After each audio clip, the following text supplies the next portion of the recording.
দেখাও যে -7, -2 বিন্দু থেকে এত এত রেখা দুটি সমদূরবর্তী। তাহলে এটুকু নাম করতে শুধু। স্যার ওটা কি? হুম, তাহলে কোশ্চেনটা কি বলছে? এই বিন্দু থেকে এই রেখা দুটা সমদূরবর্তী, এটা প্রমাণ করতে হবে। হুম, হুম। তাহলে প্রথমে এটাকে 1 নং সমীকরণ দিয়ে দেন, এটাকে দেন 2 নং সমীকরণ। তাহলে এখন দেখি -7, -2 বিন্দু হতে 1 নং রেখার দূরত্ব।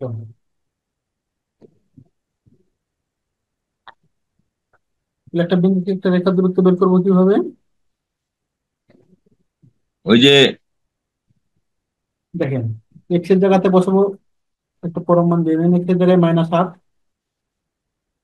2 × -7 -3 × -2 +4, আর নিচে এক্স এর সহগ স্কয়ার, ওয়াই এর সহগ স্কয়ার।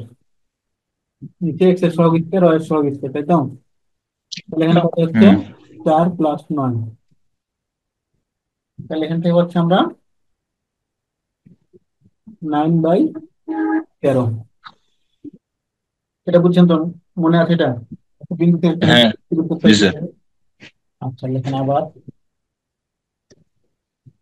-7, -2 বিন্দু হতে 2 নং রেখার দূরত্ব। তাহলে এটা কি হবে বলেন? সিক্স তাহলে 6 ×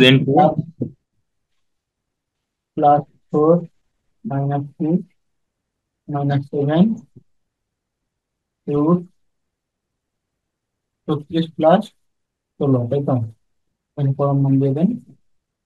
তাহলে হয়ে গেল কত? এটা হবে 9/√13। এটা প্রমাণ করতে বলছি যে বিন্দু থেকে রেখা দুটি সমদূরবর্তী। সমুদ্রবর্তী। হম, তাহলে দুইটা মানই সমান আসবে। তাহলে তো প্রমাণ হয়ে যাচ্ছে।